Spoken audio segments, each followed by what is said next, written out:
Bora, pessoal, estamos mais um episódio do Reforma Pro, o nosso podcast voltado aí para reforma de alto padrão, mercado imobiliário, gestões financeiras, tudo que a gente precisa aprender para se tornar um empreendedor melhor aí nesse mercado imobiliário. E hoje estou com duas pessoas aqui, uma pessoa suspeita para falar, né?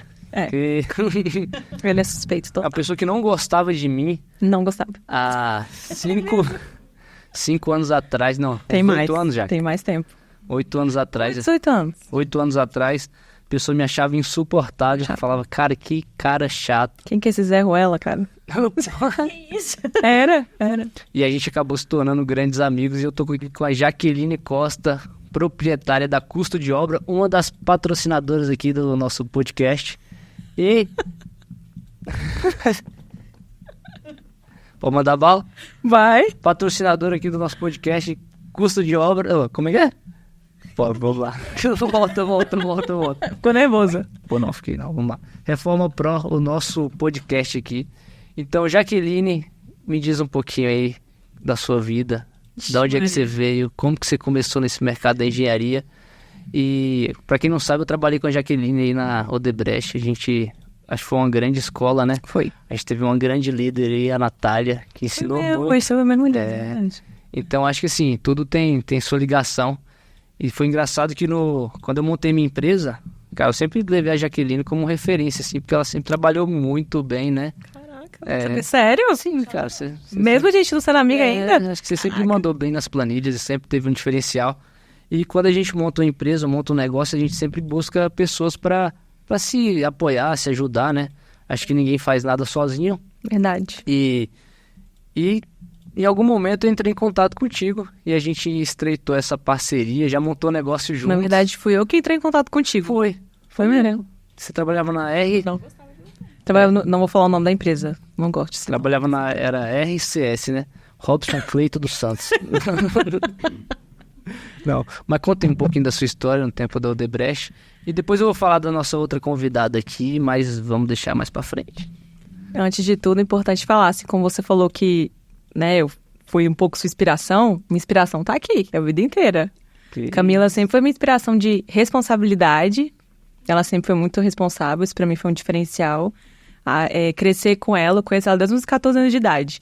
Crescer com ela, ter a amizade dela, pra mim sempre foi um diferencial. Exemplo de disciplina, sempre. Então, assim, minha mãe tem que agradecer pela nossa amizade, amiga, porque... A Camila pagou um suborno aí pra Jaque antes do podcast só pra falar. Eu sou suspeita pra falar da Camila, né? Enfim, estamos aí há, quantos anos? 17 anos. 17 anos de amizade interrupta. Isso aí. Bom, falando de mim, assim como a gente estava falando um pouco aqui antes de começar, que eu virei estatística, isso é verdade. Quem me conhece hoje e me admira quando eu falo assim, eu nunca... Ela pegou essa época, né? Ela sabe bem. Nunca quis nada com a vida, reprovei o 2º grau, minha mãe e meu pai ficaram desesperados, o que vai ser da Jaqueline? Será que ele vai ter que sustentar ela o resto da vida, né? Isso é fato. E um belo dia, antes de terminar, voltando um pouquinho lá atrás, acho que isso é bem importante falar, porque isso me moldou muito.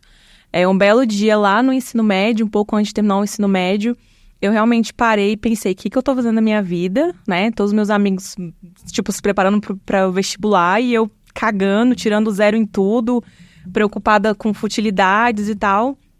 Resolvi começar, estudar. E aí, no meu 3º ano, Camila lembra muito bem disso, eu era a melhor aluna da sala, assim, foi... Da água pro vinho. Da água pro vinho mesmo. Foi da água pro vinho mesmo. Não sei se foi oração da minha mãe, o que foi, entendeu? E aí, um belo dia eu decidi fazer engenharia civil. Porque eu sempre gostei de exatas, de matemática e tudo. Meus pais ficaram... Quê? Oi? Né? Assim, esperando o dia que eu ia desistir. E aí, mais uma vez, acho que o universo agiu na minha vida e apareceu uma oportunidade de estagiar na Odebrecht no começo da faculdade, que foi onde eu conheci o Robson. E não gostava de trabalhar em obra, odiava trabalhar. Com 6 meses trabalhando em obra, eu quis desistir do curso mesmo. Falei, isso aqui não é pra mim, não sei o quê. E surgiu a oportunidade de ir pra área de custos. E aí, o que me brilhou os olhos era porque era no escritório, era no ar-condicionado, era sentada. Eu falei, é isso, então vamos. E aí, lá, eu acabei realmente me descobrindo. Eu descobri que, realmente, eu tenho um perfil totalmente introspectivo, Não tem problema nenhum em ficar trabalhando várias horas no computador, sozinha, enfim, numa sala, não tem problema nenhum. Mas não parece, né? Eu falei coitada porque eu passei por toda a história. Eu menti, né? Não são 17, já tô mentindo minha idade. São 20 anos de amizade. 20 anos, é verdade. 20 anos. Eu falei coitada porque não foi fácil. Ela passou por empresas que não foram. Realmente. Então, só para introduzir aqui a nossa segunda convidada, que é a Camila, senão a gente vai prolongando, que vai ter muito papo aí pela frente. Tem.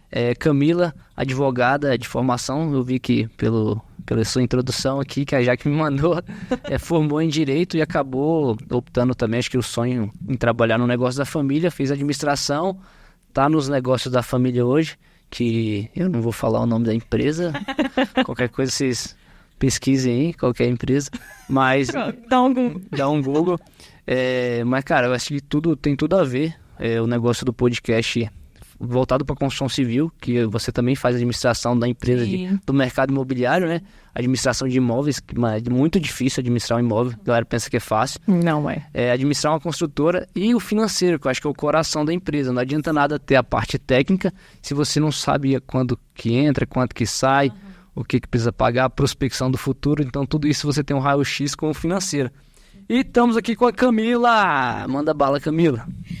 Me apresentar? Agora Já me apresentou. apresentei, mas só para dar um... Camila by Camila.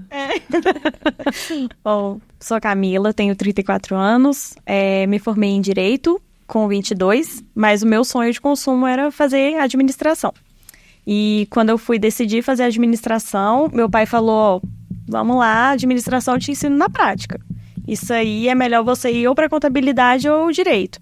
Aí eu, números, não é comigo. Aí eu, gosto de ler, vamos lá para o direito. As 2 primeiras semanas eu odiei, só que minha mãe ensinou uma coisa muito importante. Tudo que você começar, você vai terminar. E aí eu, poxa vida, então falta 4 anos e meio. Cara, mas foi... ainda bem que não é a minha mãe. Eu devia ter feito a mentoria com tua mãe. Nossa, cabuloso, pesado.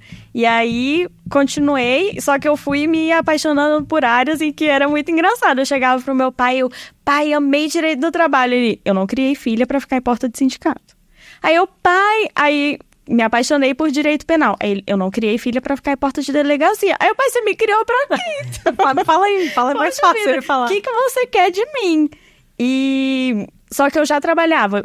No meu 3º semestre, eu reprovei numa matéria que travou minha grade inteira. E eu fiquei muito decepcionada comigo. Aí vou ter que agora, né? Qual foi a matéria? Foi Teoria Geral do Processo. Trava todas as matérias de direito processual. Aí eu comecei a pegar 8 matérias, 7 matérias. Aí, me penalizando lá, eu agora, já para não bastasse, pedi para trabalhar com ele. Aí eu trabalhava com ele de manhã na empresa, fazia estágio de tarde e ia para a faculdade à noite. Então, eu me penalizei bastante, mas foi ótimo. Mas acho que o estágio, assim, o que foi um divisor de águas pra gente, eu acho que até pra Jaque também, né, Jaque? É o estágio, cara. Porque o estágio eu percebi que eu não mandava muito bem na faculdade, porque, sempre foi muito difícil sentar, ficar 2, 3, 4 horas, fazer atividade, algumas coisas não tinha nada a ver. Mas sempre foi importante a faculdade, tem sua parcela de importância aí no mercado de trabalho. Só que o estágio me mostrou, assim, a dinâmica da obra. Já eu não gostava de ficar em escritório. E eu percebi que, assim, pra gente que, quando não tinha indicação, foi lá e era difícil. Eu percebi que o esforço do trabalho, a gente conseguia, na Odebrecht, a gente conseguia ter resultado. A galera começava a ver, não vou mandar aquele moleque que trabalha 14 horas embora, não. Apesar dele não ser aluno da UNB e tal, ele é esforçado, é ele que eu quero. Então isso eu aprendi, que o trabalho já recompensava desde, como estagiário, não esperei chegar ou ter um resultado expressivo. Exatamente. Então a gente ficou até o final, não foi? Foi. Eu fiquei quase 5 anos, fiquei no 20. Eu cheguei a ficar 5. 5 anos. Então, aprendi demais, cara. Foi uma escola. Mesmo, ele mudou de obra, né? No fim. E a Jaque, a gente até pegou algumas matérias junto, mas você não ia pra aula, né, Jaque? Não, eu lembro que faltava muito porque ela trabalhava demais. Trabalhava demais. Eu priorizava muito o trabalho. Deixa eu contar aqui, cara. A Jaqueline chegou em um determinado momento e falou assim, não aceito formar depois que o pessoal me chama de Gilberto, depois que o Robinho.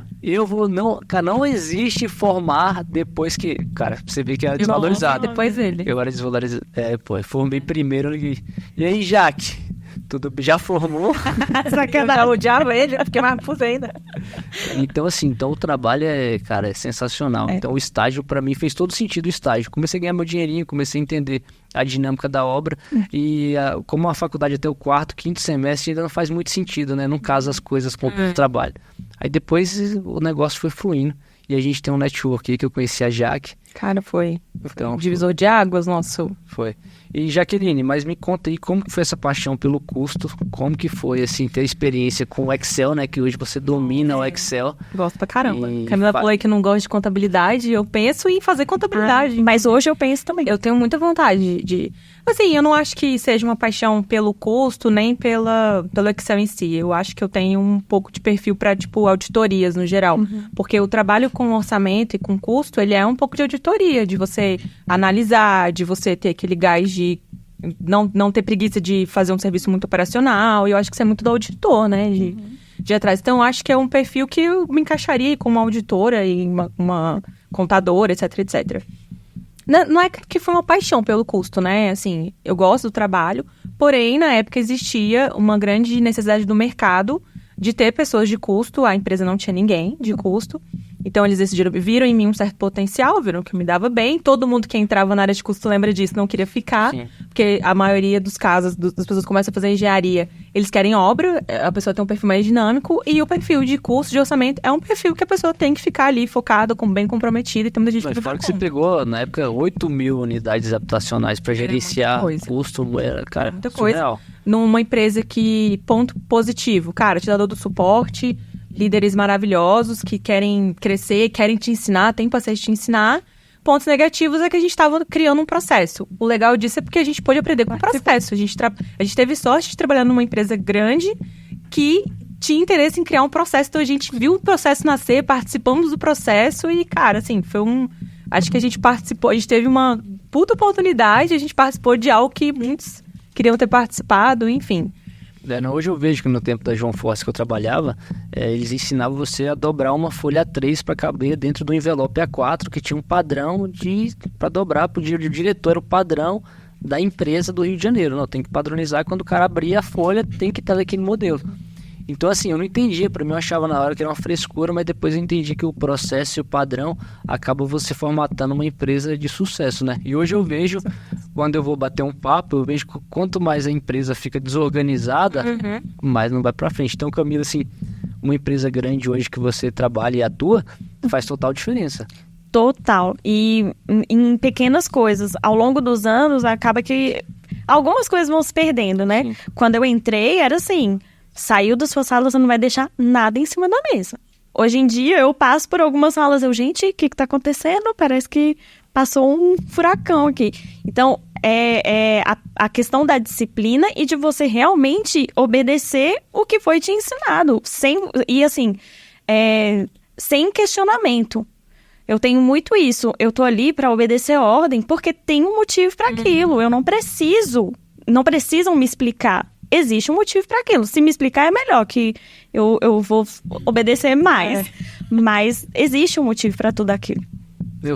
A minha dinâmica é um pouquinho diferente. Eu dou liberdade assim, porque acaba que a gente não tem muito tempo na obra e o processo às vezes se perde no meio do caminho. Sim. Mas eu vejo que assim, tem que ser mais transparente, o mais claro, que outra pessoa possa fazer. Quando você, vou tirar férias, cara, tem que ser... Hoje eu sou apaixonado assim, pelo simples. Que funciona. Que funciona, né? É porque esses tempos eu vou comprar um sistema, fui adquirir um sistema e começou, cara, gráfico pra cá, gráfico pra lá, mas assim, pra mim, saber o resultado, cara, beleza, onde é que eu vejo que eu tô positivo aqui?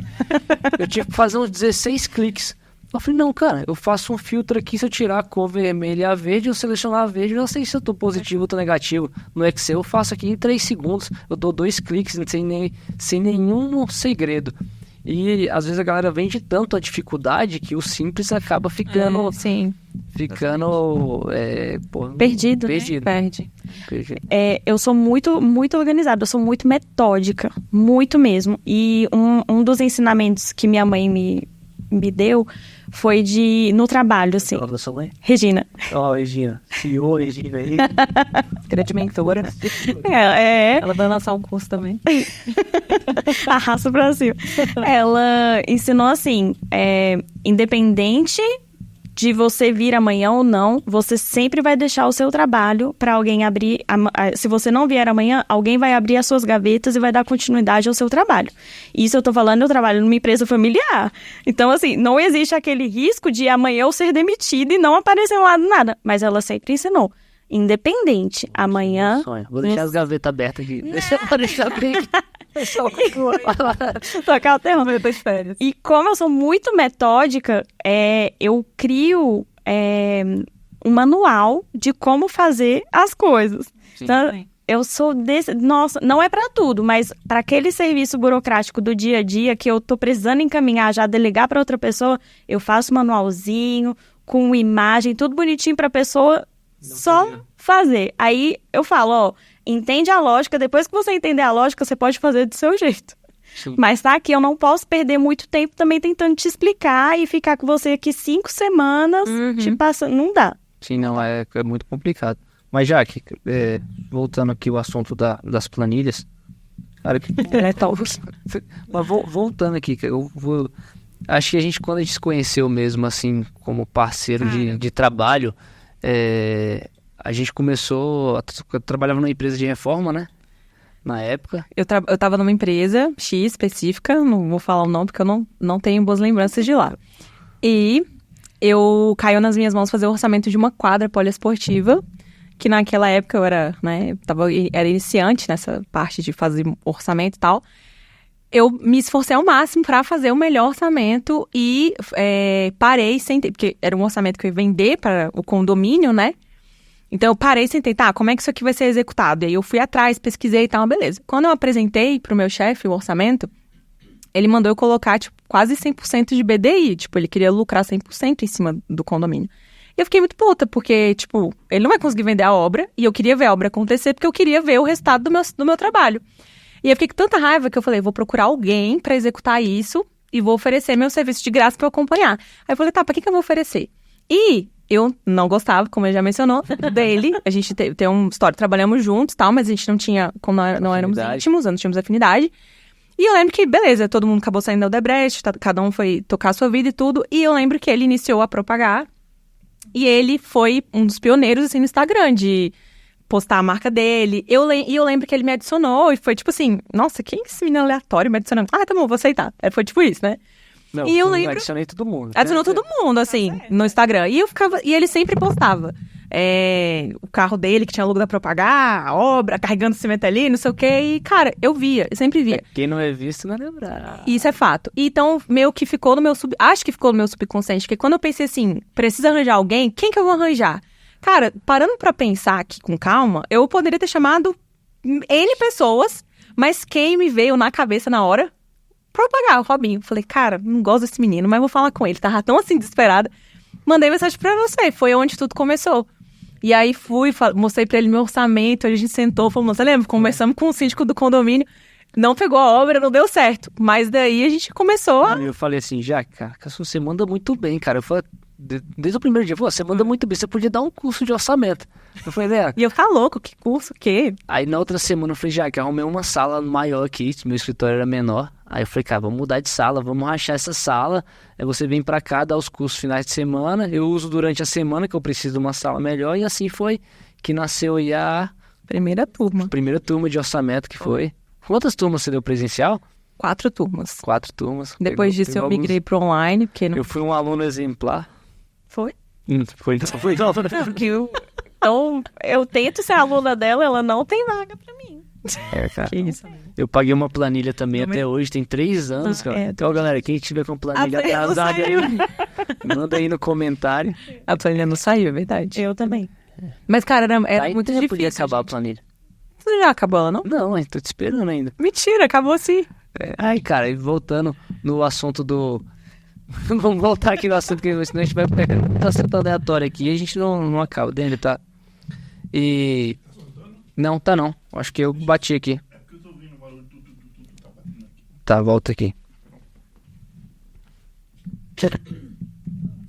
Não, tá certo. Acho que foi eu que bati. Não seja só o tênis. Acho que tá batendo, será que tá batendo? Meu... Trazer um pouco mais pra cá. Tá bom. Tá, fechou. Só pra não me encostar. Aqui, tá bom, beleza. Voltando, bora lá? Então, voltando aqui no assunto. Jaqueline Costa Vendeira, da planilha. E rachamos a sala, né? Foi. Pagamos aluguel, a televisão até hoje tá lá, que você quer ter televisão. Corremos atrás. Nossa, eu fico lembrando do começo, assim, é muito engraçado lembrar do começo. E o bacana é assim, que eu percebia muito no curso, que a galera foi todo mundo que já era formado, não era nenhum estagiário, e todo mundo, até hoje, muito cru em orçamento, Sim. até o básico do Excel, que eu nunca fui um expert de fazer as formas, planilhas, mas eu sempre, cara, fiz o básico do Excel. E eu percebi que a galera não sai da faculdade muito crua. Não sai. Muito crua. Então, até questão de orçamento, composição. E qual que foi a ideia dessa de montar a empresa de orçamento? Que teve um estalo assim, cara, o que eu posso fazer para fazer orçamento? Cara, acho que foi uma junção de, igual eu falei, mercado, né? Como eu era da área, onde eu me inseria era, você conhece alguém que trabalha? Precisa de alguém na minha empresa, não sei o quê. Eu nunca tinha ninguém para indicar. E também porque as pessoas que me conheciam, que sabiam que eu tinha um domínio, né, negócio, me ensina e tal. E aí, nessa de começar a ensinar, e juntou o fato, eu percebi que eu gostava, eu tinha didática, acabei criando uma metodologia. Você falou, né, de criar processo. Não sabia cobrar o Não serviço? sabia mesmo. Eu falei, Jaque, cobra isso. Não sabia. Não vou cobrar não. Pode cobrar que vale o serviço. Até hoje eu tenho um pouco de problema, assim. Pode me ligar que você pode saber que o preço vai resolver.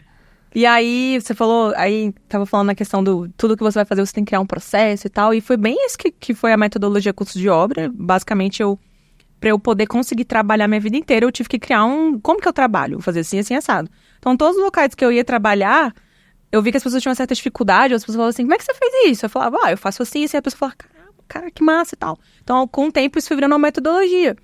Então, acho que juntou essa questão da necessidade do mercado. O mercado começou com o avanço tecnológico e tal, da engenharia. O mercado começou a ter essa demanda, né, por profissionais que entendessem de orçamento, planilha, etc, etc. Orçamento, enfim, custos, levantamento quantitativo, leitura de projeto e tal. Até hoje existe essa demanda. E pronto, criamos aí o curso e as turmas lotavam, enchiam. E quando que virou a chave assim, você fala, cara, eu sou referência no que eu faço? Cara, porque hoje assim, eu acho você referência, particularmente, e assim, todo mundo, às vezes eu tô conversando com a pessoa e a pessoa fala, cara, eu fiz orçamento com a Jaque. Eu falei, pô, essa eu conheço. Assim, porque você acaba o mercado pequeno de Brasília, da parte de engenharia, o mercado imobiliário, então a gente acaba se conhecendo muita gente em comum. E isso é massa, cara, isso eu acho muito da hora. Sim. E qual que foi quando virou essa chave, assim, cara, pô, tô mandando bem? Cara, assim, pra ser muito sincera, eu acho que a chave nunca virou, principalmente depois que eu entrei na PO, que é uma empresa muito grande, que eu comecei... A minha sorte de ter dado, acho que estou dando certo lá, né? Acredito que sim, foi porque eu realmente levei pra empresa minha metodologia e estou conseguindo me sair bem. Mas entrar lá numa empresa tão grande, porque eu estava acostumada a fazer orçamentos menores. Lá eu faço orçamentos muito maiores, né? Tipo assim, ou seja, o processo ele se estende por meses ali. Sim. Eu comecei a perceber, tipo, caraca... Tipo, eu não sei nada. Ou seja, eu tenho muito ainda pra aprender. Então, assim, a minha chave virou de que eu sei trabalhar. Ou eu sei que hoje, onde eu estiver inserida, eu vou conseguir trabalhar. Mas eu jamais vou poder dizer que eu sou a melhor orçamentista, ou que eu sou detentora de 100% do conhecimento, de como fazer. Não, porque a todo momento eu estou aprendendo. E, cara, uma coisa é você fazer um orçamento e entregar. Outra coisa é você acompanhar aquele orçamento. Porque você tem que viver a obra, e a gente sabe que a obra é uma coisa muito complicada. Então, fazer um link assim dessa questão do crescimento, né? Eu tô sofrendo, né? Assim, acho que o empresário ele sempre vai estar sofrendo em algum momento, né? Senão acaba que vai perdendo sentido. Acho que na sua família, seu pai, até porque assim, quando que virou a chave, tipo, era um microempresário e que hoje nossa empresa ela é micro, né? Se a pessoa fatura acho que até 3 milhões e 200, ele é considerado como um microempresário. A pessoa acha que é um grande empresário e fatura menos que 3.200, isso ainda é microempresário, meu amigo. Micro. Então, assim, cada etapa você tem um aprendizado, você tem um sofrimento e o crescimento dói pra caramba, né? Dói. Então, você viu isso na família, e é solitário, isso que eu falo. Tem hora que você não tem como compartilhar uma coisa, às vezes, muito grande, ou que deu um erro muito grande, e você tá sozinho ali, o dono... Tá sozinho. E eu falo como parte da família, né? Minha mãe, a CEO, Senhor Dona Regina, né? Dona Regina, ela fala, poxa, quantas vezes teve apresentação de escola e vocês tiveram que entender que o pai de vocês não podia estar. E tudo bem, tá tudo bem. Só que hoje, como eu tô com ele já há 15 anos, eu vejo que até hoje ele tenta blindar muito. E ele tenta blindar todo mundo e eu vejo ele sofrendo sozinho. E eu fico... Não é assim, não precisa, né? Mas é muito solitário. Poxa, é imposto, é processo trabalhista, é um monte de situação. Você vai fazer o quê? Você vai sair gritando? Tem a sazonalidade do mercado, tem muita coisa que... Uma decisão econômica ou política muda todo o seu planejamento, né? Toda a sua estratégia. E você tem que ficar ali quebrando cabeça, perde noite de sono. Não é fácil. Não, e hoje eu acho muito da hora, assim, os grandes empresários que eu falo, não é o cara que é o empresário sorrisal que faturou alguma coisa, lançou na internet, é o cara que se perpetuou o tempo. Quantos anos tem a empresa, sua família? 43. 43 anos, cara, é muito tempo assim que sofreu, passou por muitas coisas. Saiu da era do que era uma prancheta com um pedido na mão pro computador, para um processo. Então isso tudo é... Cheque. Não, passou por mudança de moeda. Mudança de moeda. Eles falam, né? Isso a gente não passou, que era da época da inflação. O dia começava com um preço e terminava com outro. Aí você ganhava muito dinheiro, no outro dia Tinha nada. não tinha nada. Não, então é muito doido. Então hoje, assim, quando eu paro pra sentar, tomar um café, conversar com uma pessoa mais velha falando, então vários clientes meus são bem mais velhos. Isso eu sempre escuto muito, porque é a vida, cara. E o tempo, ele vai te ensinar, né?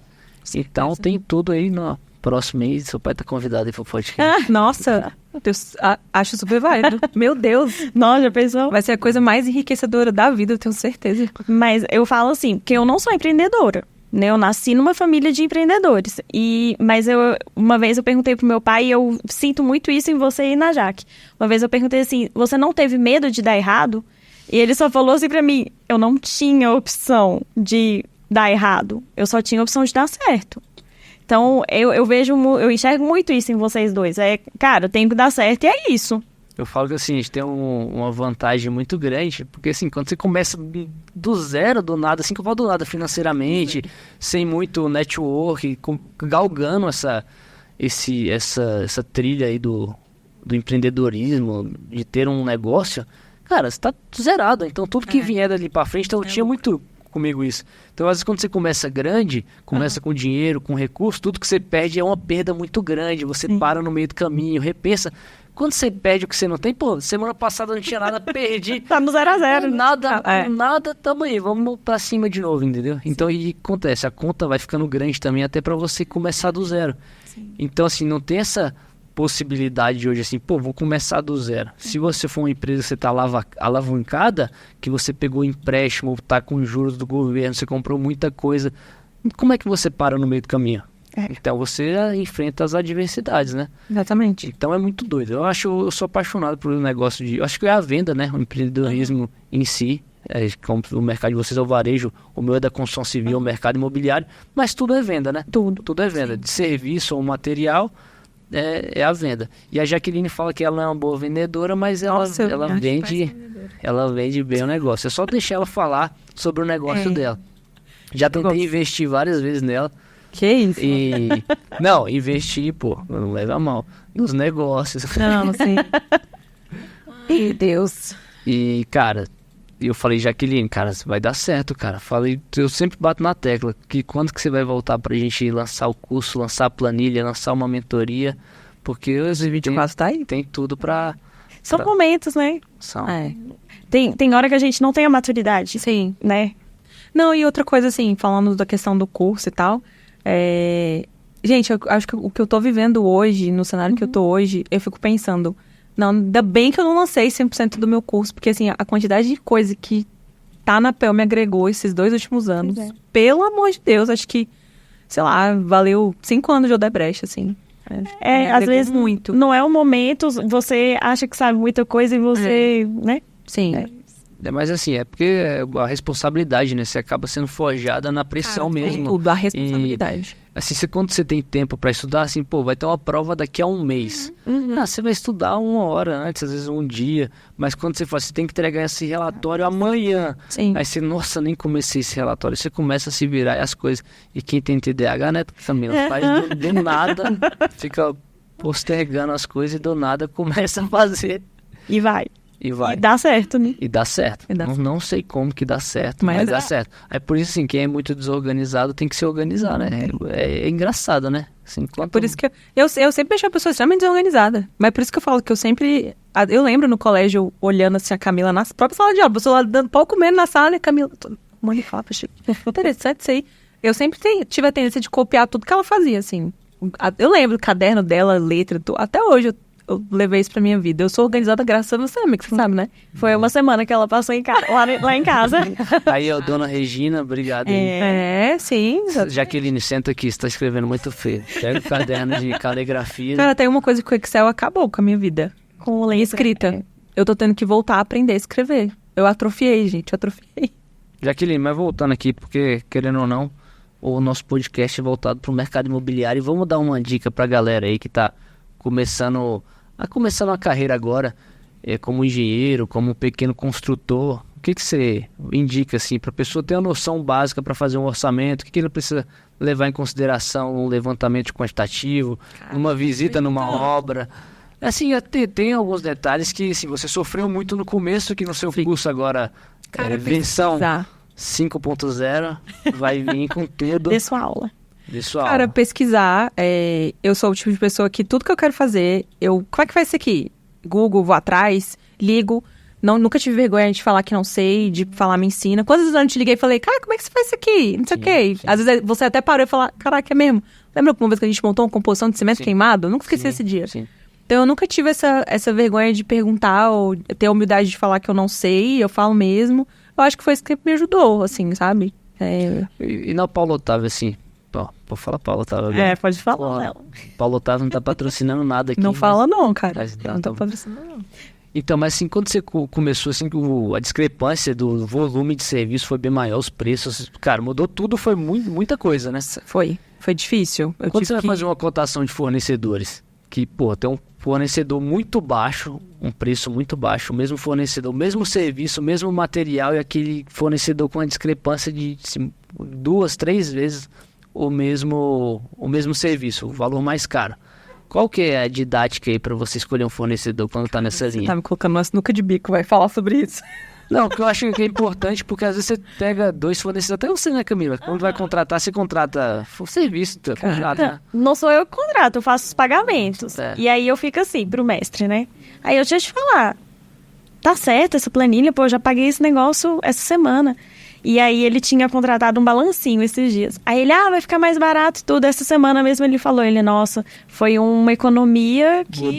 besta. Aí eu falei pra ele, no direito a gente aprende, quem paga mal paga 2 vezes. Porque o tanto de manutenção que deu num balancinho dele, não adiantou. Cara, vamos ver se você vai discordar de mim. Mas eu sinto que hoje no nosso mercado de construção, tem muito prestador de serviço que ele tá, sei lá, afogado e ele fala que vai dar conta de fazer aquele serviço, porque ele tá interessado em receber aquela entrada, não sei e tal.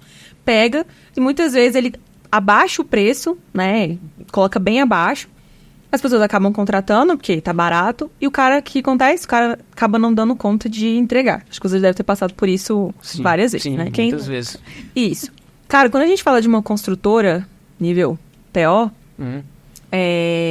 isso acontece muito lá, de chegar um cara, de falar que vai dar conta, coloca o preço lá embaixo. Por que eu falo que eu tô numa sinuca de bico? Porque o dono da empresa, ele sempre vai querer contratar o mais barato. Eu já trabalhei em empresas diferentes, trabalhei em empresas grandes também, antes do Odebrecht, que tinha um método de contratação, assim, eliminavam o mais barato, o mais caro e começavam a negociar quem estava no meio termo. Hoje eu vejo que a análise tem que ser muito mais criteriosa, não é só preço, não é só... E também não é o maior, que às vezes vai te atender melhor. Sim, com certeza. Então, assim, a análise é muito maior. Então, tem gente que contrata só pelo preço, então você vai receber um serviço de preço. Quando o cara, às vezes, tiver sem grana, você não vai ter o serviço, porque você contratou só pelo preço. Então, isso tudo eu tô perguntando assim mais para ter uma ideia de uma análise de uma grande construtora também. Ou se não, acho que todo mundo, acho que esse sofrimento do pequeno pro maior é o mesmo sofrimento. Sim. Você entendeu? Porque eu sofro muito até hoje também. A gente tem a nossa mão de obra, mas quando você vai contratar um terceiro, às vezes o cara tá um pouquinho mais caro, você contrata ali pelo serviço, às vezes o cara que era mais barato também entregou com a mesma qualidade. Então depende muito. O aí, risco, né? É o risco. Mas e em contrato, como é que vocês fazem? Que eu vejo muito lá com a gente coloca, beleza, a última parcela é só na entrega do serviço e eu tenho um prazo. É 60 dias no máximo, senão... O meu serviço, a dinâmica é diferente, porque eu trabalho com muita reforma, né? Então, isso é muito dinâmico e geralmente o mesmo fornecedor está fazendo várias reformas ao mesmo tempo. Então, os meus fornecedores de gesso, de elétrico, às vezes é diferente. Na produtividade também, né? O cara não pode ficar enrolando, senão ele não recebe. Né? Sim. E tem determinadas épocas do ano que eu tô devendo mais do que o cara já executou. Tipo assim, já executou e ainda tô devendo para ele. Porque às vezes na dinâmica eu não consegui pagar e já peguei outra obra. Então, essa análise assim tem que fazer pontualmente com cada fornecedor. Agora, quando você tem uma empresa muito grande, tem um contrato milionário, você chegar no meio do caminho, você vê que o cara não vai dar conta, você já tem que cortar o contrato ali, já tem que fazer uma análise de produtividade. Então é muito difícil. Quando eu trabalhava na Odebrecht lá, eu cuidava da galera da grama, dos caminhões pipas. Passei um ano lá, o Rafael falou assim, pô, achando que você só cuidava da grama. Trabalhava 40 pessoas comigo, 35 era de Bangladesh. Meu Deus. Aí os caras falavam, alguns falavam inglês, francês, a língua local deles, da nativa, e eu falava mal português. Cada um com facão na mão. Como é que era a comunicação, cara? Comunicação zero. Eu olhava assim pro terreno e falava assim, grama, plantar. Apontando. Grama. E eu senti que os caras, assim, era uma empresa mais barata, então, cara, era terror. Não, tem serviços que eu sinto que... Beleza, o mais barato não vai fazer diferença. Agora, tem serviços que faz total diferença você olhar o mais barato. E, infelizmente, acontece ainda, eu conheço construtoras grandes aqui de Brasília, não vou falar o nome de nenhuma, que, respondendo a sua pergunta, não tem esse processo. É totalmente organizado. Eu faço muitas vezes análise do risco, né? Pô, beleza, vou pagar mais barato. Tá certo, mas é porque você é fora da curva. Se der problema, quanto que eu vou gastar mais? Sim. Às vezes, vou sofrer esse risco. E a maioria das vezes dá problema, entendeu? Mas quando você pelo menos faz essa análise de risco e tem essa ideia, você leva um prejuízo mais consciente. Não é aquele o cara que está fazendo uma reforma, a sua primeira casa, que todo baque é a pior coisa da vida. Você chegou a fazer a matéria de gestão de projeto? Não. É que você falou gestão de risco, eu só lembrei da minha gestão de projeto. Ela fez uma matéria. Eu fiz uma matéria da faculdade da Camila que eu olhei e falei, como é que isso não tem na engenharia civil? É porque eu fiz administração. Em meu sonho, né? Vou concretizar o meu sonho. Aí eu fiz, só que ela ficou meio assim, porque peguei pandemia. Foi na pandemia. E aí eu já tava assim, meio saco cheio e tudo. Aí falei pra ela que eu tinha matéria. Ela, deixa eu fazer pra você. Nossa. Tinha Project no meio. O pessoal usa, né? Project pra planejamento. Vamos esse Meu diploma aí. Nem vem que eu fiz. Ô, dona Regina, não é tudo que começa tem que terminar? Que história Mas cara, foi muito bom pra mim. Você falou gestão de risco. Cara, isso que você tá falando é o tipo de coisa que a gente aprende na matéria de gestão de projeto e é o tipo de coisa que a gente não aprende na engenharia civil. Não aprende. Então eu aprendi no dia a dia. Então, Gestão de risco é um passo extremamente importante de qualquer contratação que você vai fazer. E as pessoas não têm isso. Não, e às vezes assim, eu tava fazendo uma análise esses dias e até como eu tava falando, que eu tô dando minha primeira mentoria, né? E a gente acaba estudando muito, né? Pra assim, você vai querer ensinar uma pessoa, demais. Você começa a analisar o que deu certo pra você, o que deu errado, e você sempre quer mostrar o que deu errado, mas tentar que a pessoa aplique o que deu certo. Aí eu fiquei, cara, analisando uma coisa básica. Pô, caixinha de parede. Uma caixinha 4x2 custa R$1,50, exemplo. Eu não sei o valor exato agora. 10 caixinhas vão custar R$15. Às vezes o pedreiro me fala, pô, quantas caixinhas você vai precisar? Eu falei, cara, compra 50. Ele, não, mas aqui vai precisar só de 20. Não, pode comprar, não tem problema não. Porque na minha cabeça eu já fiz análise de risco, porque eu sei, cara, vai ser 20, R$30 a mais, não vai ter problema. Agora quando você vai contar uma esquadria, não, pede uma esquadria a mais. Não tem, você vai contar a porta exata, a quantidade de porta, a quantidade de bancadas. Então tem coisa que com a experiência você não vai ficar perdendo tempo. Primeiro, um material que não perecível, né? Assim, não é perecível, então você consegue estocar. Não tem um valor agregado alto. Já que vai compra em grande quantidade. Você acaba economizando tempo depois porque já tem um material. Sim.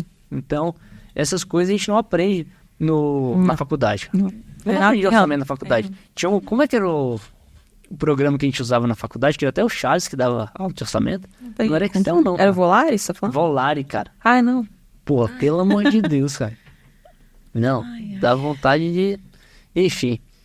Então essa que é a questão, essa questão da gestão de risco que a gente aprende. Então o empreendedor tem muito isso, né? Acho que por isso tem a dor no final, né? Porque você aprende muito na dor. Então, o cara que faz certo, em algum momento, eu tenho certeza, ele já fez errado, se lascou e aprendeu como faz, e por isso que ele tá fazendo certo. Com certeza. O que eu acho engraçado é que tem muita gente que ainda faz o errado, né? Mesmo sabendo e sendo... E quando é que tem aquele discurso assim, eu trabalho há 50 anos desse jeito e faço assim. Eu falo, cara, a gente sempre tem uma forma de melhorar, de melhorar o processo de cada situação. Né? Com certeza. Mas é uma questão de humildade também, né? É você vestir as sandálias da humildade e aprender com o erro e aprender com os outros também, né? Sim. Aprender com... Eu aprendo muito com o erro alheio também.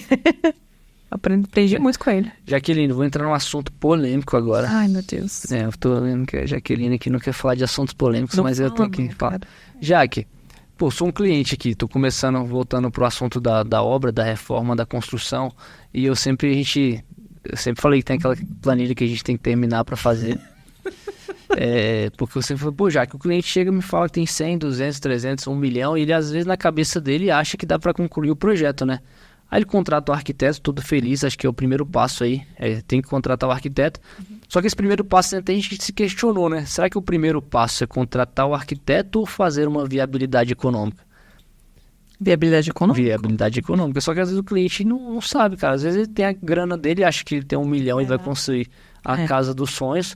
Que eu não estou desmerecendo o dinheiro que ele conquistou e nem o que ele vai fazer, mas às vezes o projeto que é vendido para ele, no sonho dele, um 3D muito bacana, não encaixa na conta, né? E quando que ele percebe isso? Porque eu sei Sabe que hoje onde eu trabalho, eu já comecei a ser conhecida entre os arquitetos como destruidora de sonhos, né?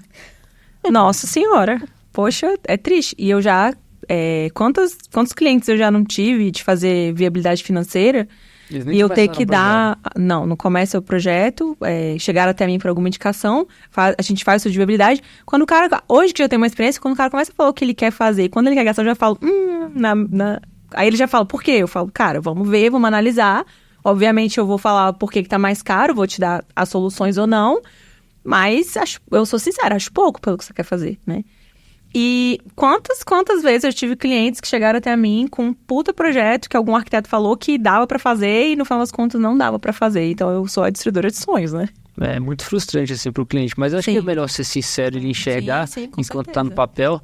E o problema é que tem muito cliente que às vezes quer ser enganado, né, cara? Às vezes não aceita assim falar aí, que você pra não... piorar a situação, vem um arquiteto, fala que dá pra fazer, aí o cara vai lá, faz o projeto, começa a obra, o cara que vai pegar a obra não dá, aí de repente o cara não dá ou faz alguma coisa errada, eu não sei. Eu acho que a parte básica e a parte da infraestrutura, superestrutura ali, é meio que, cara, padrão. Lógico que vai mudar um pouco a fundação, tem a parte de corte, aterro, terraplanagem. Cada obra tem uma análise. Eu posso falar muito da reforma, que eu faço muita reforma. Casa do zero, eu acompanhei muita coisa, mas não sou especialista. Mas uma edificação, hoje eu tô vivendo isso, né? Vivo isso todo dia. O pessoal hoje em construtoras tem muito esse costume de comparar o valor do metro quadrado. Quanto que sai o valor do metro quadrado na região tal? E a gente tá conseguindo provar isso hoje lá na construtora que eu tô, que a gente não pode fazer essa comparação.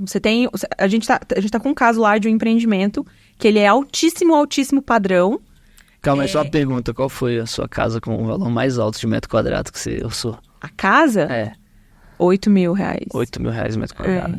Aí se a pessoa falar assim, cara, eu quero uma casa de 100 metros quadrados simples e você pegar R$8 mil como parâmetro...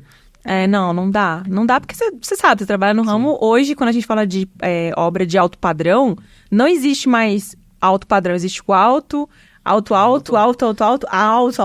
Então, assim, quando o cliente me dá liberdade, eu pergunto, eu sinto a conversa com o cliente, eu fico perguntando, cara, quanto gastou aí? Quando tem cliente que é bem sincero, já me fala, cara, gastei R$1,5 milhão na reforma. Cara, pagou 1.800.000 no apartamento, gastou mais R$1,5 milhão, ele gastou geralmente... O último cliente gastou R$8 mil no metro quadrado da reforma do apartamento dele. Tudo do bom, do melhor, automação, bancada em cobre, porcelanato, filete dourado, vidro, tudo que tinha direito. Iluminação. Cara, tudo, ficou Cara, o apartamento sensacional. Aí, cara, o apartamento saiu por R$ 20.000 o metro quadrado depois da composição toda feita. Então, vai muito questão do sonho da pessoa e se dar conta de pagar. Exatamente. Então, essa questão do cara falar que vai gastar R$ 2.500 no metro quadrado na construção de uma casa, ainda falar que é médio padrão, médio para alto, né? É, sim. Eu tenho cliente que ele fala assim, não, mas eu quero fazer uma coisa muito básica, muito básica. E tem gente que hoje realmente não tem noção do quanto que custa o básico. Hoje, para construir, tá muito caro. Sim. Cara, tá muito caro. Eu poderia dizer que hoje, pra quem não quer gastar muito, é inviável construir. Eu tô sendo bem sincera. Porque às vezes a pessoa quer construir uma coisa muito pequena, cara, é muito caro. O valor de concreto hoje tá muito alto, o aço tá muito alto. Então, assim... Vai fazer uma tapera, né? E é complicado, porque assim, o dinheiro basicamente, né, ele vai todo no começo, no que ninguém vê. O que você vê, no final das contas, que é o porcelanato, a iluminação, você não tem sobra de dinheiro pra colocar. Mas não vamos ser o soldado do apocalipse, não. Vamos pensar pelo outro lado. O que a pessoa pode fazer pra ela começar direitinho? Pô, assim, beleza, já que eu não tenho essa grana toda, mas é meu sonho, eu quero fazer dar certo. E... chegou aí você por alguma indicação e falou, Jaqueline, me salva, como é que eu faço? Começar do zero. O que primeiro eu tenho que fazer? Cara, assim, eu acho que as pessoas têm que fazer essa questão do estudo de viabilidade para entender se o que elas querem realmente condiz com o que elas querem gastar e elas vão avaliar. E tá sempre pesquisando também novos métodos de construção, materiais. Hoje a gente tem infinitos tipos de materiais e tal. Não você pegar uma coisa só, pesquisar muito. É igual quando a gente, sei lá, vai fazer uma viagem, vai comprar alguma coisa, a gente costuma ficar pesquisando. Eu acho que para construção é a mesma coisa. Não se apegar que alguém falou, ou só o que arquiteto disse, às vezes, é tipo abrir a mente mesmo, porque hoje tem gente que comprou hoje material pela internet, comprei no site, na AliExpress, uma luminária assim, foi mais barato. Então, assim, eu acho que tudo isso conta pros finalmente, né? Agora, falando de custo de infraestrutura mesmo, né, da casa ali, concreto, aço e tal, aí tem coisas que realmente é só pensando no projeto mesmo. Por exemplo, às vezes a pessoa vira pra mim e fala assim, meu sonho é ter uma casa com pé direito duplo. Cara, é uma coisa cara, se a pessoa quer gastar pouco, não é inviável. Você sabe disso, que realmente tem coisas que você vai fazer ali que é uma questão da infraestrutura mesmo do projeto que não tem como baratear. Então, assim, eu não faço milagres, eu basicamente só analiso e mostro a verdade. Eu vou dando dicas para os clientes, né, do que eles querem fazer. Mas a maioria dos casos, às vezes, não é nem a questão do acabamento, é a questão da infraestrutura. Ao contrário, assim... o cliente chega com o valor e você pode falar para ele que ele pode ser feito. Aí, rola de fazer? Você tocou num ponto interessante que, inclusive, tem clientes que chegam muito para mim com esse problema. Da parte estética, porque eu sei que tem arquitetura em volta, mas assim... eu não sou arquiteto. Você pode fazer uma casa com 2 pavimentos, 3 quartos, uma área gourmet, uma piscina, que vai ficar nessa faixa, escolhendo se você indicar qual que vai ser o processo construtivo. Acontece. Eu falo, olha, talvez o cara quer fazer uma casa de 2 pavimentos, vamos fazer uma casa térrea, vamos fazer uma casa térrea. A pessoa fala, não, sempre quis ter uma casa, um sobrado, enfim. Inclusive, eu tô pensando em começar a fazer arquitetura, de verdade, sério, porque eu quero alinhar essa questão do... Eu tô muito cansada de ver projetos frustrados, sabe? Então, eu queria alinhar essa questão de projetos que realmente sejam viáveis, né, financeiramente falando. Tô com esse pensamento aí futuro, Robinho. Como é que o cliente chega em você, assim, eu posso falar assim, já que eu tenho, sei lá, R$ 500.000 e quero uma casa de 3 quartos, piscina, gourmet... Aconteceu, sempre acontece do cara chegar... eu quero... já com o orçamento? Eu quero fazer... Eu tô pensando em fazer isso aqui. Tem um terreno, eu quero fazer isso aqui. São os casos de acontecer. Ou às vezes o cara chegar com um croquis e falar, eu quero ver se isso aqui que já tá pronto. Nunca aconteceu do cara chegar com valor e falar, o que dá pra fazer? Essa análise prévia até ajudaria o arquiteto, né? Ele sabendo, assim, o que a pessoa quer gastar e o que pode ser feito. Demais. Já aconteceu? Não. Não aconteceu, não.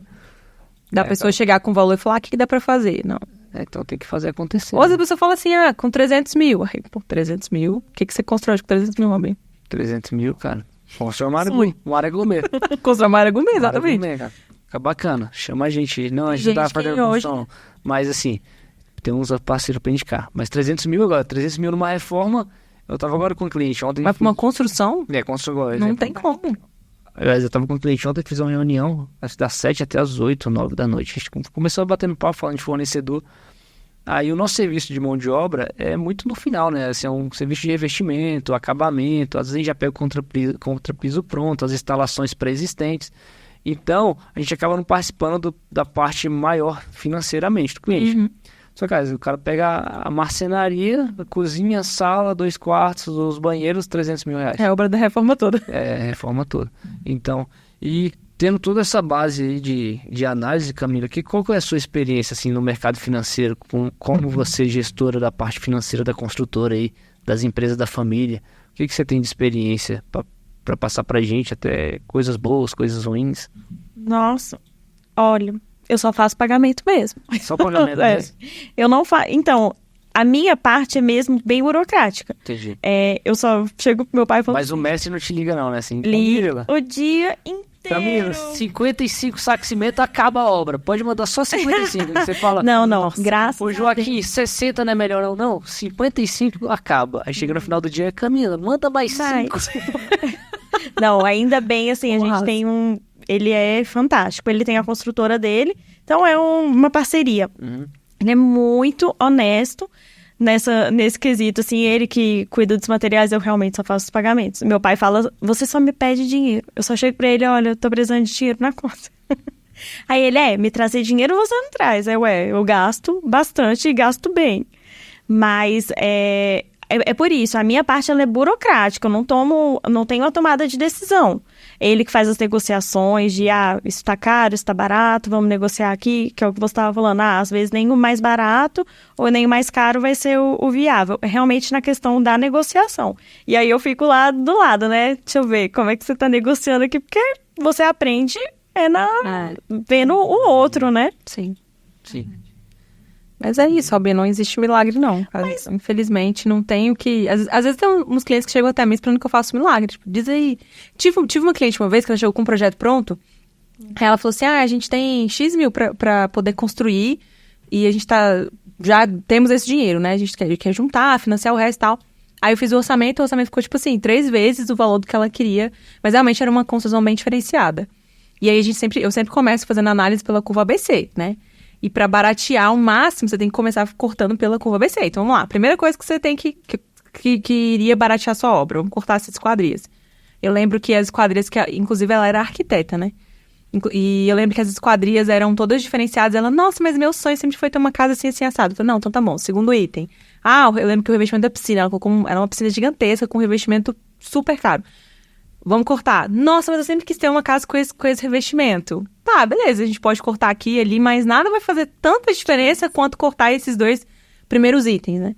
Então, eu acho que é primeiro... Às vezes a pessoa vai analisar no final só, assim, gastou tanto no processo construtivo e depois ele quer analisar o metro quadrado do porcelanato que ele tá pagando. Exatamente, e não é isso que vai fazer a diferença. E isso é muito comum também, o cara achar que às vezes é o piso que ele vai colocar, e não é. Às vezes é uma coisa muito idiota, por exemplo, esquadria. Esquadria é um item que às vezes a pessoa não para pra pensar. Às vezes ela quer um vão grandão e tudo. Cara, o preço do alumínio hoje é caro, o preço do algumas coisas assim que não fazem sentido pra mim, mas acontece. Cara, você tá fazendo uma casa e... Pô, o revestimento da cozinha é caro, vamos botar da parede. Aí gastou um revestimento caro, o sonho dele... Por que você vai colocar esse revestimento atrás do armário? Cara, sim. Então, tem umas coisas assim também que eu acho... Essa tomada, eu gosto muito dessa tomada, eu gosto muito desse interruptor, que é bonito, tem um espelho cromado, algumas teclas douradas. Aí a pessoa coloca esse mesmo acabamento numa tomada atrás da geladeira. Tem algumas coisas que é o básico, né? Mas quando você vai na somatória, só que isso tudo ainda não é um percentual significativo se você não analisar o todo, né? Sim, exatamente. Então, às vezes, uma boa negociação com o fornecedor faz toda a diferença, né? O sistema de aquecimento da piscina, o que vai ser usado a longo prazo. Mas assim, então por isso que tem que ter bons profissionais, né, em todo o processo. Eu acho que é o passo a passo, né, cara? Tem que fazer. Não tem como fugir, não. É o trabalho analítico, não tem como. Às vezes o pessoal me procura... se eu tenho uma planilha que faz um conta assim, você fala, não, planilha é aqui, ó. A conta é aqui. Tem muita coisa que cada caso é um caso... e tal. Obviamente tem construções que são bem parecidas e tudo, muda uma coisa ou outra. Mas todo caso é um caso, tudo você tem que sentar, analisar, fazer levantamento quantitativo, fazer cotação. Existem fornecedores e fornecedores, então acho que é um meio bem amplo, assim, né? De opções. Então, obviamente, não tem como você ter uma planilha pronta que vai fazer esse cálculo. Eu não acredito nisso. Jaqueline, então acho que a gente tá cortando aqui. Denver já deu quanto tempo aí? 54 minutos, você quer falar mais algum assunto específico? E eu... Camila, Jaqueline, Assunto quer falar algum assunto específico que gere um corte para você e consiga gerar engajamento, discórdia entre as empresas e uma sexta guerra mundial, porque a quarta e a quinta já tá chegando. É o que Qual foi o tema que eu fiz do estágio da sua empresa? Qual é esse tema? Não sei, cara, faz tanto tempo. Você nem falou que ia retornar para fazer uma análise isso? da empresa, se a empresa ia dar Eu te certo. entreguei. verdade. Eu te entreguei. Não. Entreguei? Entregou não? Sério? Não entregou. E o meu professor ficou louco pelo assunto. Foi? Que era mais ou menos aquele seu esquema de você ter mais ou menos um orçamento para um tipo de acabamento. Cara, eu lembro dessa conversa mais ou menos, mas a gente não levou pra frente, né? Vocês Assim, dois, né? Eu acredito que por exemplo, o nicho dele reforma, você inclusive chegou a fazer isso, meio que Sim. padronizar, né? Isso. Eu acredito que para esse nicho de reforma é possível. Uhum. Pro nicho de construção, ainda teria que nichar mais ainda. Por exemplo, Minha Casa Minha Vida, é um Uhum. tipo de coisa, né? Alto padrão, assim, alto padrão A, alto padrão B e tal. Eu acho que teria que abrir, dá pra fazer, mas acho que ia abrir tanto leque que é um serviço que você tem que parar e Mas eu acho que assim, viver disso, de estudar isso. fazer um trazendo serviço. para reformas, assim, como eu tenho muitos dados de muitas reformas de vários jeitos, a estrutura e a superestrutura, tudo assim, a gente recebe com contrapiso pronto. Você recebe né? pronto. Então, assim, não vai a variação de muita coisa. Tá vendo como a minha teoria faz sentido? Que a Sim. questão da concepção do projeto, às vezes o cara chega com um projeto já pronto e ele acha que é no acabamento que ele vai resolver o problema. E não é. Às vezes ele fala assim, cara, desculpa, esse projeto aqui, vamos começar do zero, vamos repensar essa planta aqui, sabe? Então, assim, eu acredito que seja... Porque a reforma muda tudo, né? Tipo assim, a curva ABC da reforma, às vezes a curva A de uma reforma é a automação. O cara vai gastar muito Às vezes é a marcenaria. Às vezes é a marcenaria, então depende muito. Então, assim, a reforma, assim, a análise de custo vai no detalhe. Vai no detalhe do metal, da torneira. Esses dias a gente teve um problema com o metal que não tinha nenhuma loja. A gente eliminou um registro, tipo, tem registro de água quente e água fria. Só que a torneira só tinha água fria. E tinha 2 registros. Eu falei, cara, um registro custava 4 mil reais, o acabamento de registro. Eu falei, tira o acabamento de registro. Porque não precisa, cara. Gera não vai crédito precisar. para cliente e não vai precisar. Então, na reforma, eu olho muito esses detalhes junto com o cliente. Às vezes eu falo pro cliente, deixa eu comprar argamassa. Porque eu uso uma argamassa AC3, uma argamassa com boa qualidade. Eu sei que vai funcionar no meu serviço.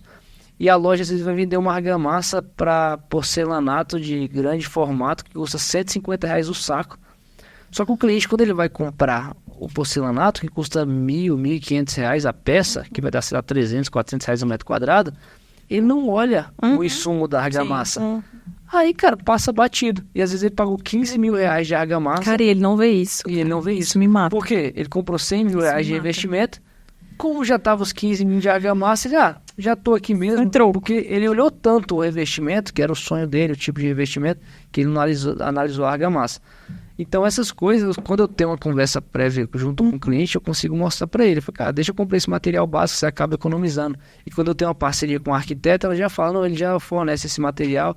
Então no frigir dos ovos, assim, para uma análise de contratar uma empresa, o cliente consegue, às vezes, reduzir o custo. Mas não são todos os clientes que conseguem enxergar essa situação. E também eles não vão enxergar, né? Porque não é a área deles. Sim. É o nosso papel. É o nosso papel. De mostrar para o cliente mesmo, assim, o que ele pode economizar, o que pode ser bem feito. E mostrar também para o cliente que a gente está aqui como uma pessoa para ajudar. Uma via de mão dupla, né? Que faz diferença contratar um serviço profissional, né? Sim. Faz diferença. Sim, não contratar só qualquer um. Então é isso. Jaqueline Costa de Oliveira, engenheira Bezerra. top de custos. Bezerra agora, né, vai casar. Vai. Então, encerrando aqui, a gente não vai se prolongar muito, não, Denver? Tem uma pergunta. Tá, manda aí. Eita. Por que a gente tem alguns clientes no mercado de construtora, né? E me parece negócios bem sólidos, lucrativos. Mas por que o mercado financeiro não respeita tanto isso? Tem até um ditado na Faria Lima que fala que as construtoras que ainda... Tem 2 tipos de construtora. As que quebraram e as que ainda vão quebrar. Por que isso? Boa. Cara, eu acredito que seja questão de gestão. Gestão, visão. Lembra que eu falei a questão do gerenciamento de riscos? O cara não faz isso. Mas acho que uma empresa é igual uma vida, cara. Você tem o dia de nascer, o dia de morrer. A empresa também tem. Agora, o que vai prolongar a sua vida é a sua gestão. Sim. Às vezes a empresa da família da Camila, às vezes a empresa vai, se prosperar mais 100 anos, 200 anos, mas às vezes acaba na próxima geração. Então é complicado. Eu acho que é porque a rotatividade da empresa de construção é muito grande, né, cara? Sim. Eu Acho também que acredito. tudo tem... Mas eu vejo as pessoas, elas não procuram se especializar em gestão, em processos, em criar método, elas não dão valor a esse passo. E a gente teve a sorte de trabalhar numa empresa que tinha um puto processo, Sim. uma gestão, investir em pessoas, investir em mão de obra barata, que é estagiário, né não? Pô, tinha aniversariante do mês, cara.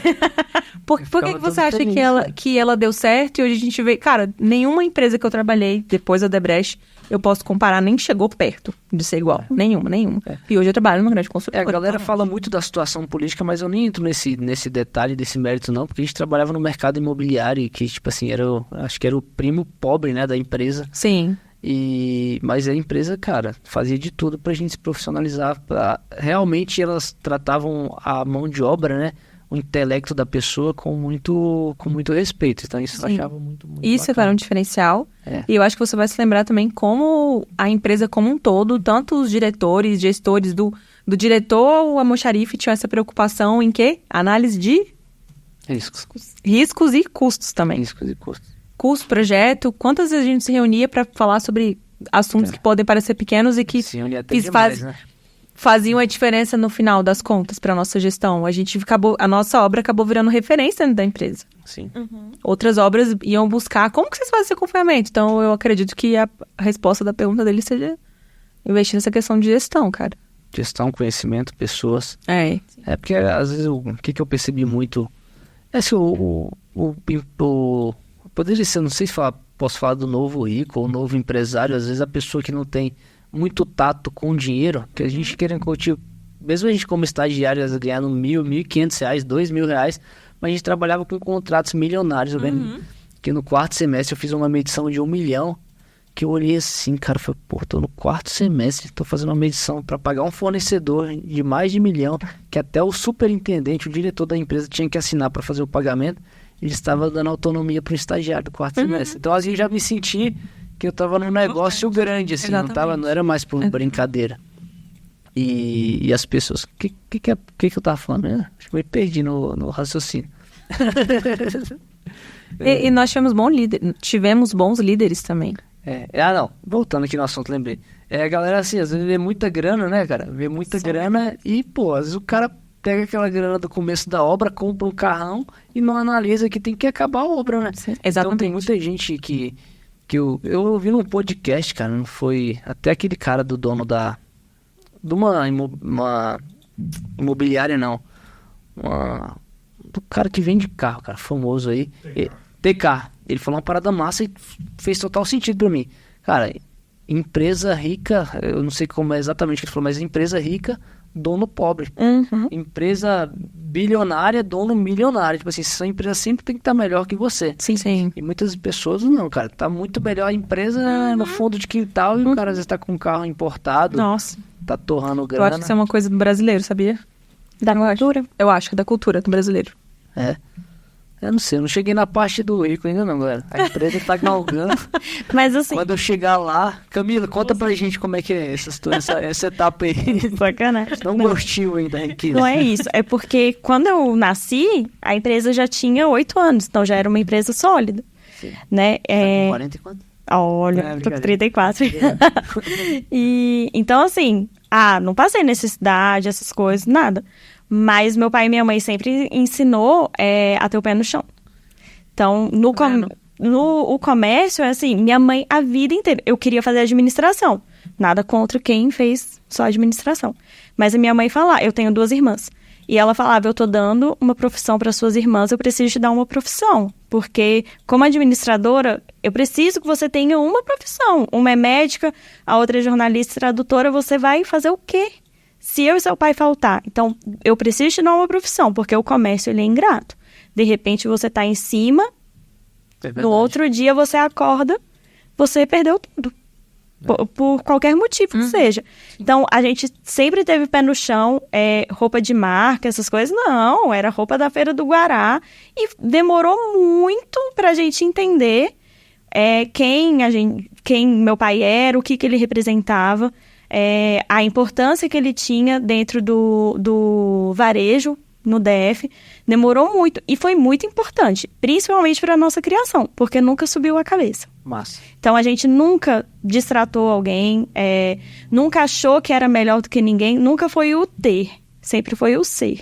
Então, subir a cabeça jamais. E meu pai também sempre ensinou, não queira gastar algo que você não tem. Saiba exatamente o que você ganha para você saber exatamente o que você pode gastar. E isso a gente leva até hoje.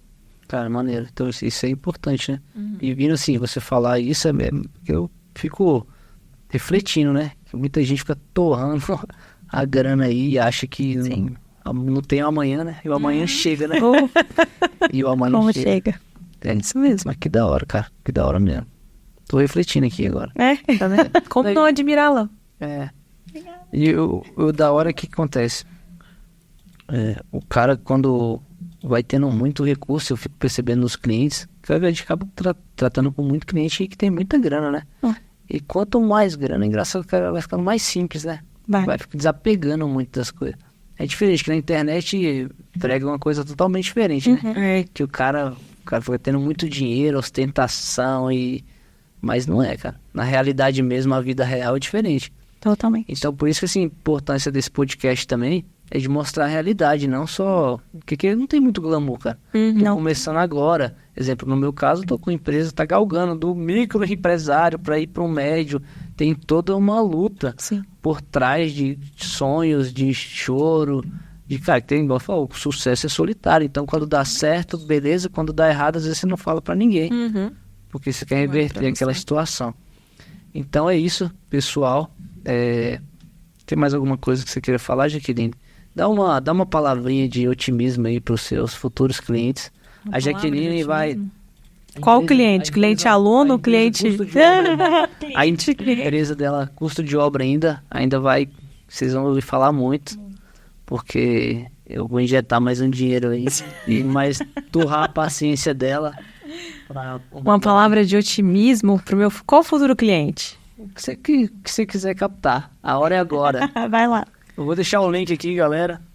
Cara... E o QR Code no cantinho da tela. O futuro cliente que eu queria ter é o cliente aluno que quer aprender e realmente que paga, quer fazer... não reclama e vai embora. Não, é o cliente que quer fazer diferença no mercado. Eu realmente tenho esse pensamento, essa esperança, essa missão de que eu ainda vou ver o meu mercado de trabalho, de orçamento, custos ser valorizado, com pessoas que realmente querem trabalhar, com pessoas preocupadas, que querem fazer diferença na empresa, porque a gente tem essa cultura ainda muito ruim, o custo ele ainda é muito queimado nas empresas, os profissionais, infelizmente, não são bons ainda nas empresas, tem muito para melhorar. Então, a minha palavra de otimismo é: não desistam, vão, aprendam, procurem e tenham no seu coração que vocês vão fazer a diferença se vocês forem atrás, se vocês forem buscar ir atrás. E para quem quer encontrar a Jaqueline nas redes sociais, como é que acha a Jaqueline? Custo de obra, apenas, é isso. @custo de obra. Se você for seguir o pessoal da Jaqueline, ela vai dar dicas de como fazer unha. Muito legal. Deu uma parada com essa questão da unha. Deu uma parada. Mas enfim. E Camila super empreendedora. Não vou falar super empreendedora, né? Mas super administradora. Super administradora da empresa. É isso, com a sua experiência e com sua família, o que você possa dar uma palavra para os nossos ouvintes, telespectadores? Humildade, caráter, acima de tudo. E a vida, ela não dá volta, ela capota. Né? Então, manter o foco, não menosprezar ninguém, nem superestimar ninguém. Isso aí, verdade. Tá todo mundo no mesmo patamar. Muito doido. Então é isso. Deve, meu amigo, mais alguma pergunta? Só isso. Pessoal, tamo junto. Nosso segundo episódio já vai estar no ar. E é isso. A ideia do podcast mesmo é mostrar a realidade de pessoas comuns